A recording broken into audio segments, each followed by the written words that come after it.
오늘 우리에게 주시는 하나님의 말씀은 요한계시록 11장 15절에서 19절까지의 말씀입니다. 제가 가지고 있는 성경으로 신약 409쪽입니다. 요한계시록 11장 15절에서 19절 말씀을 봉독하겠습니다. 일곱째 천사가 나팔을 불매 하늘에 큰 음성들이 나서 이르되 세상 나라가 우리 주와 그의 그리스도의 나라가 되어 그가 세세토록 왕노릇 하시리로다 하니 하나님 앞에서 자기 보좌에 앉아있던 24 장로가 엎드려 얼굴을 땅에 대고 하나님께 경배하여 이르되 감사하옵나니 옛적에도 계셨고 지금도 계신 주 하나님 곧 전능하신 이여 친히 큰 권능을 잡으시고 왕노릇 하시도다.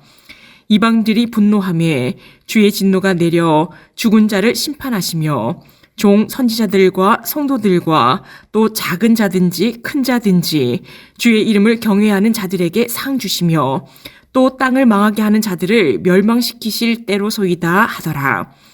이에 하늘에 있는 하나님의 성전이 열리니 성전 안에 하나님의 언약궤가 보이며 또 번개와 음성들과 우레와 지진과 큰 우박이 있더라.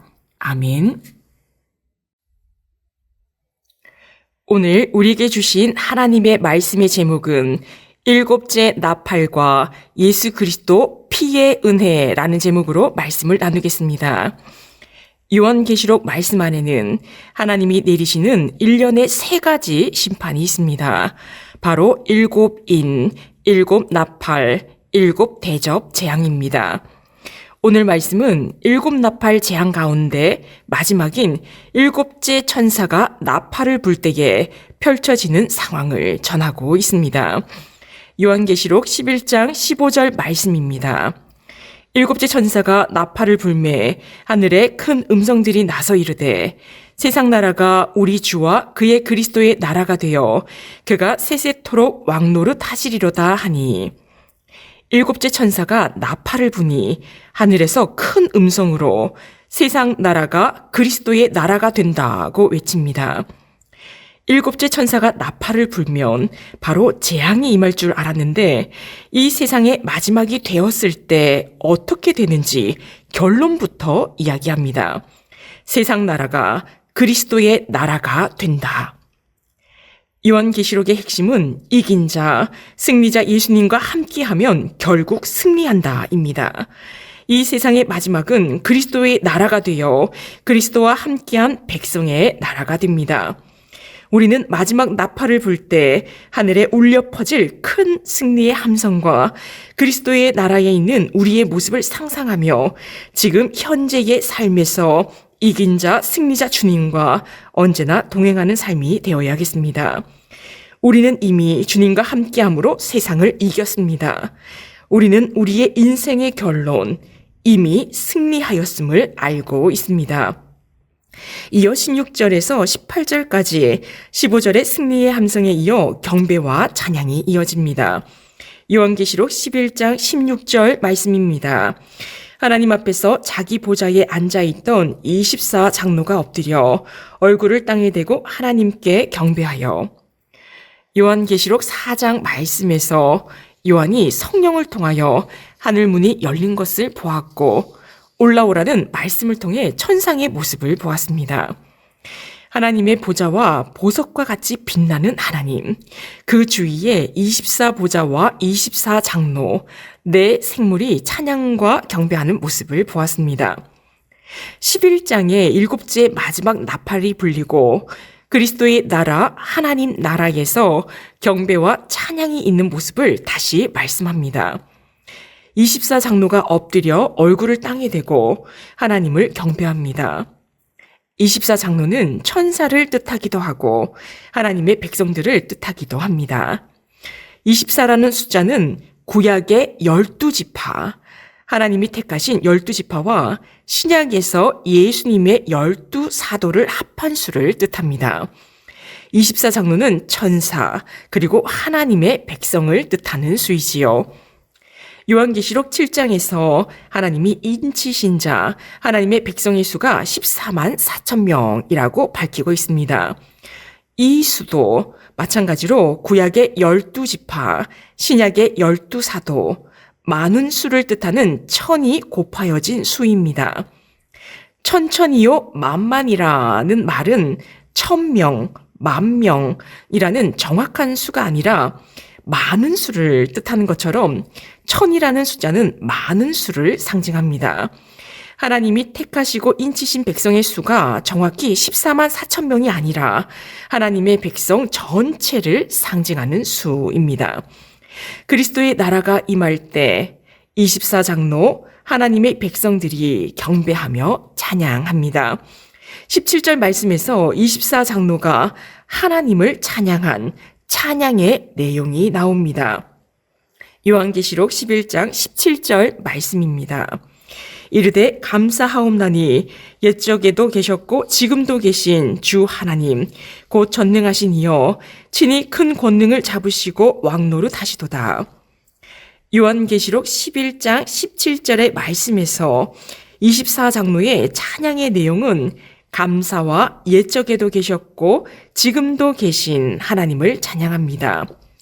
앞에서의 요한계시록 4장 8절에서 24장로와 네 생물의 찬양과 달라진 점이 있습니다. 요한계시록 4장 8절의 말씀에서는 전에도 계셨고 이제도 계시고 장차 오실 이라고 찬양합니다. 그런데 11장 17절에서는 장차 오실 이에 대한 찬양이 없습니다. 그 이유는 11장 17절 말씀에서는 마지막 나팔이 불리면 하나님의 나라가 이미 도래하였기에 장차 오실 이가 아니라 이미 오신 지금도 계시는 하나님 주님을 찬양합니다. 24장로의 경배와 찬양의 내용은 세 가지입니다. 요한계시록 11장 18절 말씀입니다.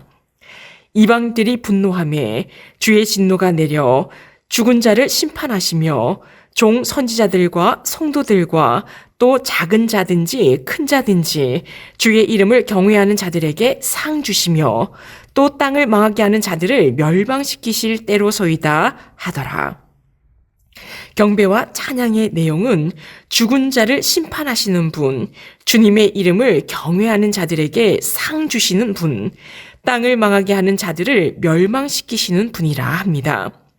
하나님이 어떠한 분인지 기억할 때 하나님을 경배할 수 있습니다. 하나님께서 창조주 하나님이시며 전지전능하시며 미래의 주인 되시고 우리의 진정한 주인이심을 진정으로 깨달아 알 때 우리는 전 존재를 드려 경배와 찬양을 드릴 수 있습니다. 오늘 본문의 마지막 말씀인 요한계시록 11장 19절 말씀입니다.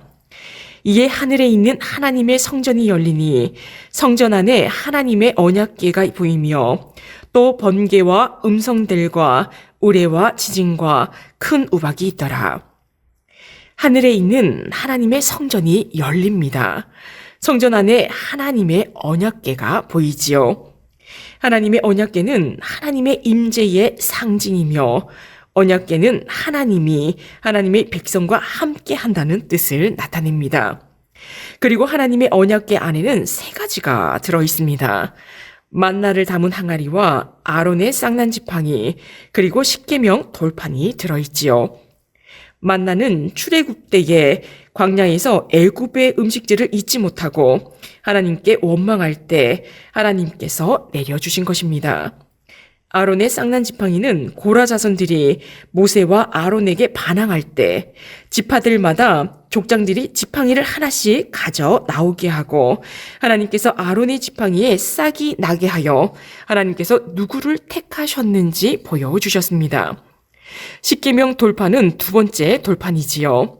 첫 번째 돌판은 모세가 깨뜨렸습니다.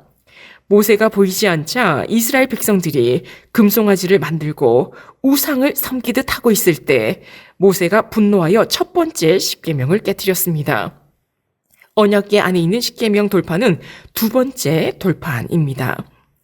만나 담은 항아리와 아론의 쌍난 지팡이, 십계명 돌판 모두 우리 인간의 죄성과 불순종함을 보여줍니다.